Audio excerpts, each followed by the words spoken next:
সুপ্রভাত বন্ধুরা, একরাশ ভালোবাসা দিয়ে সকাল শুরু করলাম, ভালোবাসার সাথে কুয়াশাও দিয়ে দিলাম। এত কুয়াশা দেখছো তোমরা? কতটা কুয়াশা দেখবে, একজন গেলে আরেকজন যেতে পারবে না। এই দেখো, যদি গাড়ি নিয়ে কেউ লাইট অফ করে যায় আরেকজন যেতে পারবে না।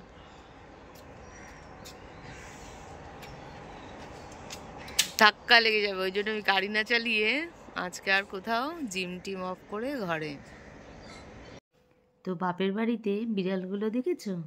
আমি যখন খেতে গেছিলাম, বৌদি কিন্তু সবাই খাবার আগে বিড়ালগুলোকে খেতে দেয়।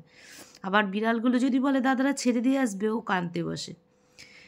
তো যাই হোক, ভালো মনের মানুষ আর কি, তাই এরকম। আর আমায় খেতে দিয়েছে ট্যাংরা মাছ দিয়ে, আর রান্না হয়েছে কি জানো, হাঁসের মাংস। এই যে ছোটদা আমার ভিডিও দেখছে, ছোটদাই প্রথম মানুষ যে আমার ব্লগটা সাপোর্ট করে ভিডিওগুলো দেখতো। তো আর পেছনে লোবো দেখো, মাংস খাচ্ছে চুপচাপ করে। বড়দা হাঁসের মাংস এনেছে, আমায় নিমন্ত্রণ করেছে। তো চললাম আমি বাড়িতে। আসার পরে চলদাস যাই রেলের গার্ডেনে। খুব এখানে নাম জানো তো খড়গপুরে।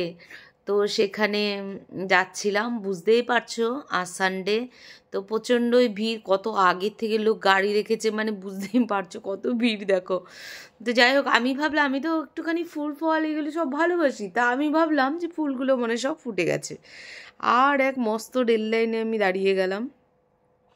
ভিড় মানে ভিড়, সে যে কি ভিড়। তারপরেই কি সুন্দর সুন্দর জিনিস বিক্রি হচ্ছিল। পুতুল দেখলেই তো ছোটোর থেকে মা পুতুল কিনে দিত, মানে পুতুলের বিয়ে দিতাম। সে এক ব্যাপার, বিশাল ইমোশনাল আমি একজন মানুষ। তো সময়ের সাথে সাথে আমি অনেকটা পরিবর্তন করে নিয়েছি নিজেকে।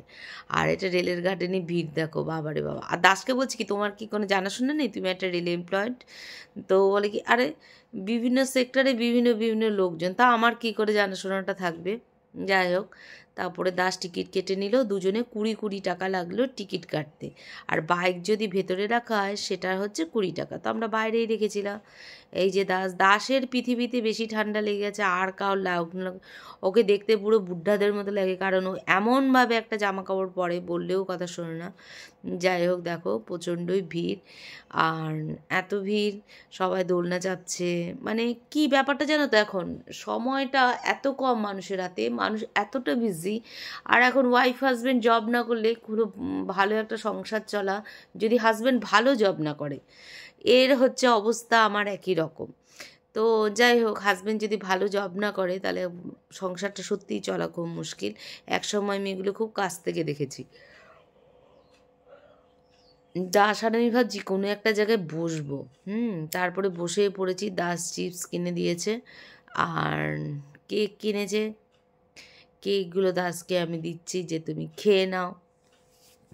ফাইনালি এখনো সব ফুল ফোটেনি। যারা আসবে একটু দেরি করে আসবে, আমার ব্লগটা পাওয়ার পরে আসবে, দেখে নেবে। আমার তো মনে হয় 10 ডেজ লাগবে, 10 ডেজ থেকে 15 ডেজ, জানুয়ারির মাঝখান অবধি হয়তো হতে পারে। হ্যাঁ, এটাই হবে। আসলে একমাত্র কি জানো তো, আজকে সানডে, ছুটি কাটাবার মানুষের কোথাও জায়গা নেই। মানুষ একটু এনজয় করতে পছন্দ করে, যেটা আমাদের ছোটবেলায় আমরা দেখিনি, কিন্তু এই সময়টা মানুষজন দেখে। তো সবাই চলে এসছে। আর দাসের তো এক্সট্রাই ঠান্ডা লেগে যায় সব সময়। আর ঠান্ডা লেগেছে দাসের এক্সট্রা, কিছু করার নেই। তো আমিও নতুন জামা কাপড় পরে, মানে বাপের বাড়ি খেতে যাওয়া, গাড়ি চালানো, তারপরে ঘরে গিয়ে আবার দাসকে বলি চলো দাস একটু ঘুরে আসি। তো সেইভাবেই ঘুরে এসেছি। তো দেখো এখনো পর্যন্ত সবাই কি করছে, দোলনা চাপছে। আর ওখানে জলের ফোয়ারাটা শুরু হয়েছে, সেইভাবে মিউজিক টিউজিক ছাড়াই। তাই আমি বললাম না, একটু আগে বেরিয়ে যাই, প্রচুর ভিড় গাড়ি ঘোড়া, ওই জন্য আমি একটু আগে বেরিয়ে যাচ্ছি। দেখো এখনো লোকজন সব দোলনা চাপছে, দেখেছো? আমার বোন আসলে তো সবার আগেই দোলনায় উঠে যেত। তা আমার ব্লগটা এত দূর এখানেই শেষ করলাম।